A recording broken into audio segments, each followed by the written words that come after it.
Okay, good morning friends. Today I am here for a new chapter, that is preposition. And as you know that my YouTube channel Hindustan 2020 Sanjeev, on this channel you can watch on the video of parts of speech, the all parts of speech, noun, pronoun, verb, adverb, adjective, and the next is preposition. After a long time break, I am here. So let's start to the class. Parts of speech, the new version. Preposition. Preposition. As you know, preposition. Preposition. These two words make a word that is called preposition.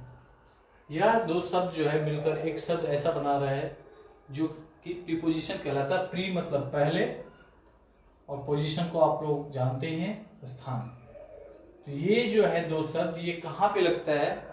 Non और pronoun जो होता है, जो भी word non और pronoun की category में आता है उससे पहले ये वर्ड यूज होता है, ठीक है।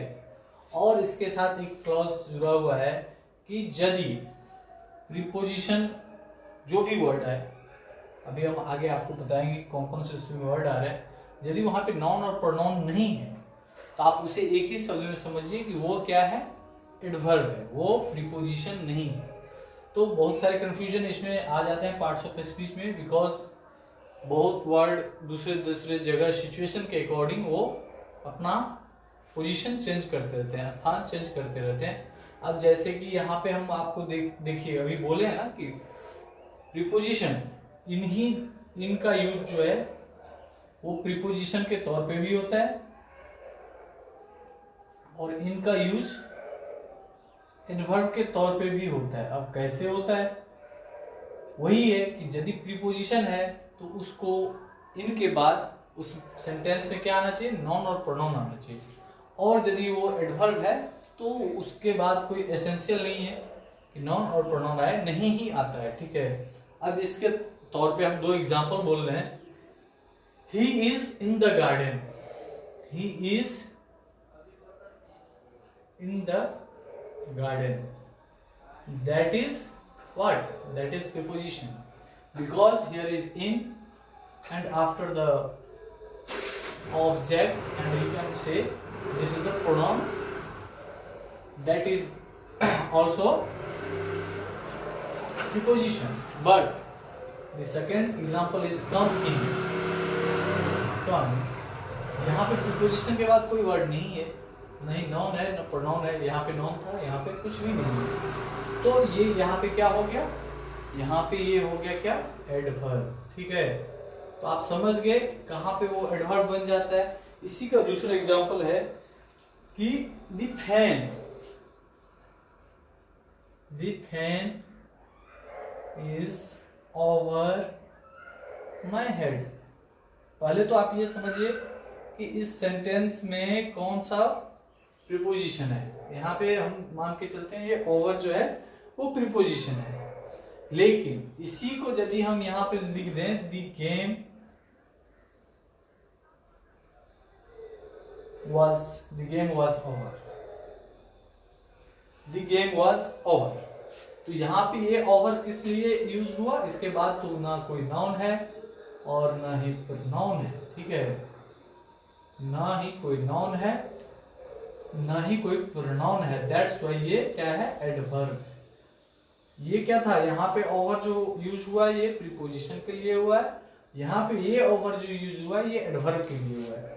तो आप अच्छे तरीके से समझ गए होंगे कि ये सिचुएशन के अकॉर्डिंग, सिचुएशन यहाँ पे क्या है? नॉन और प्रोनाउन का सिचुएशन है। यदि ये है तो प्रीपोजिशन है, यदि ये नहीं है तो एडवर्ब का रूप ले लेता है।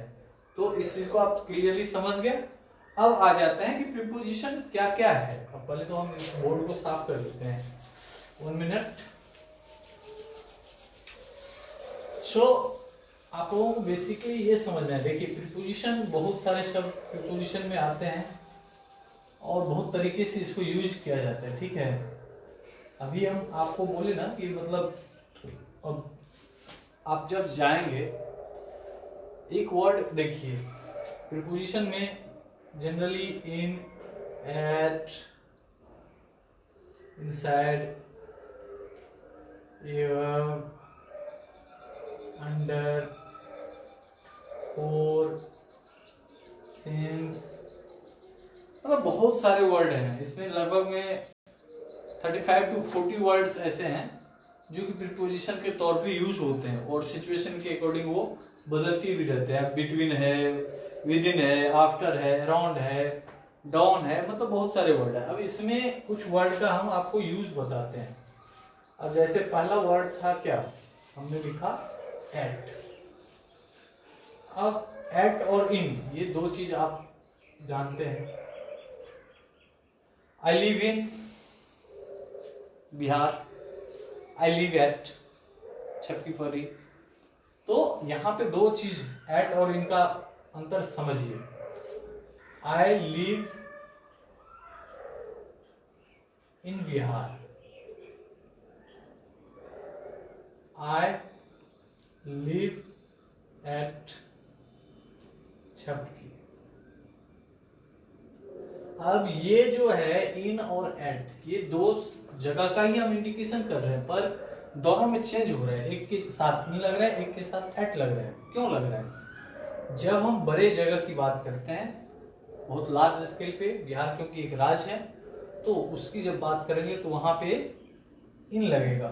लेकिन जब छोटे स्तर पे, उसी के अंदर क्या है कि ये एक जगह है, छोटी जगह है, तो यहाँ पे हम क्या लगा रहे हैं, एट। ये जो है अंतर है।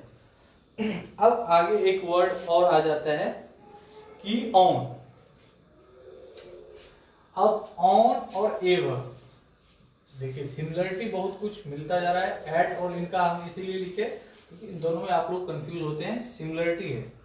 अब ऑन और एवर, ये वर्ड भी जो है थोड़ा बहुत मिलता जुलता है, दोनों का मतलब ही पर होता है। अब क्या होता है कि the cap is on my head, the cap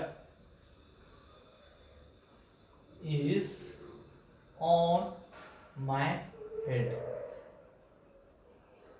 यह जो टोपी है ये मेरे सिर के ऊपर है। But this sword is hanged on our head। अब दोनों में एन लगा है, दोनों में हेड लगा है, लेकिन नो सॉरी, एवं आवर हेड या एवं माई हेड होगा, एवं माई हेड, ठीक है। यहाँ पे हम लिखने में थोड़ा मिस्टेक हुआ था। The cap is on my head and the sword is hanged over my head।